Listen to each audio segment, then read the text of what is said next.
Ali Rastegar, bonsoir. Vous êtes porte-parole de Justice et Liberté, comité de vigilance contre l'extrême droite. Vous avez organisé dernièrement un rassemblement contre les actes racistes à Strasbourg. C'était suite aux profanations du cimetière israélite de Cronenbourg. Ces profanations récentes sont-elles un cas isolé ? Non, malheureusement, nous pensons que ces profanations ne sont pas des cas isolés.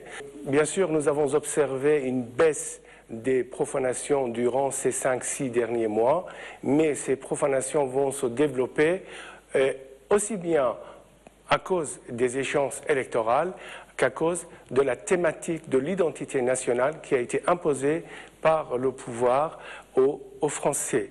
Alors que, selon les démographes, les populations d'origine étrangère sont les mieux intégrées de l'Europe. Alors là, vous nous avez donné un cadre d'actualité qui explique un petit peu ce genre d'acte, mais profondément, comment est-ce qu'on peut analyser ce processus en fait? Ça vient de d'où essentiellement? Nous, selon l'analyse de notre collectif, l'Alsace n'a pas été dénazifiée complètement.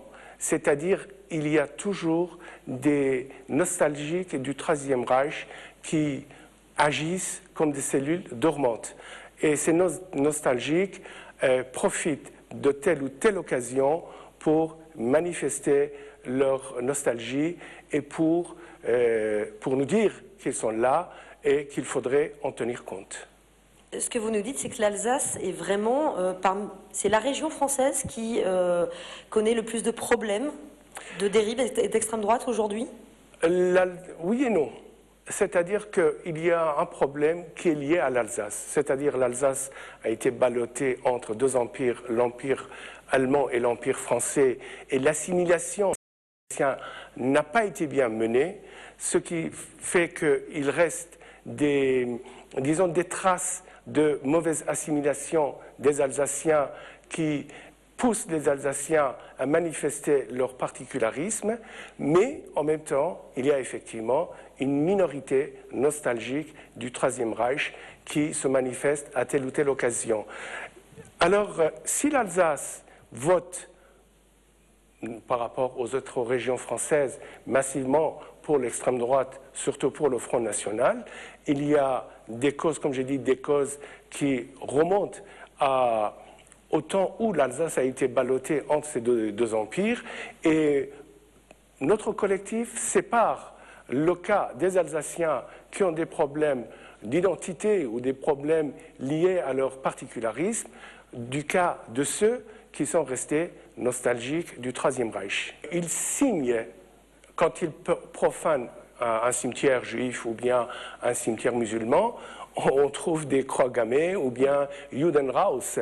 C'est la signature de ces groupes néo-nazis.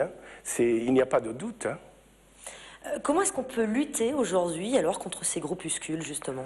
C'est-à-dire que nous menons de notre part un mouvement de dénonciation de ces groupes, mais à mon avis la société civile à elle seule n'est pas suffisante, n'est pas assez puissante pour pouvoir mener une lutte efficace contre ces groupuscules néo-nazis.